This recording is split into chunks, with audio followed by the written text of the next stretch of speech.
राज्यभरातील सुमारे 2 लाख अंगणवाडी कर्मचाऱ्यांनी 4 डिसेंबर 2023 रोजी बेमुदत संप पुकारला होता। यामध्ये कोल्हापूर जिल्ह्यातील अंगणवाडी सेविकाही सहभागी झाल्या होत्या। यावेळी राज्य सरकारनं अंगणवाडी कर्मचाऱ्यांच्या मानधनामध्ये वाढ करण्याचं आश्वासन दिलं होतं। मात्र या मागणीसह अंगणवाडी कर्मचाऱ्यांच्या विविध मागण्या अद्यापही प्रलंबित आहेत। त्यामुळे कोल्हापूर जिल्हा अंगणवाडी कर्मचारी युनियनच्या वतीनं प्रलंबित मागण्यांकडे लक्ष वेधण्यासाठी जिल्हाधिकारी कार्यालयासमोर निदर्शनं केली।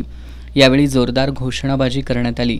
जिल्हाधिकारी कार्यालयासमोर रस्त्यावरच ठिय्या मारलेल्या या अंगणवाडी कर्मचाऱ्यांना पोलिसांनी ताब्यात घेतलं।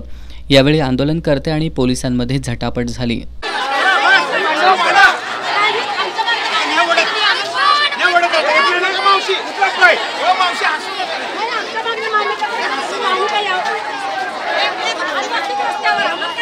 आंदोलनामध्ये जयश्री पाटील, सरिता कंदले, अर्चना पाटील, शोभा भंडारे, मंगल गायकवाड, सुरेखा कोरे, दिलशाद नदाफ, विद्या कांबळे यांच्यासह अंगणवाडी सेविका सहभागी झाल्या होत्या।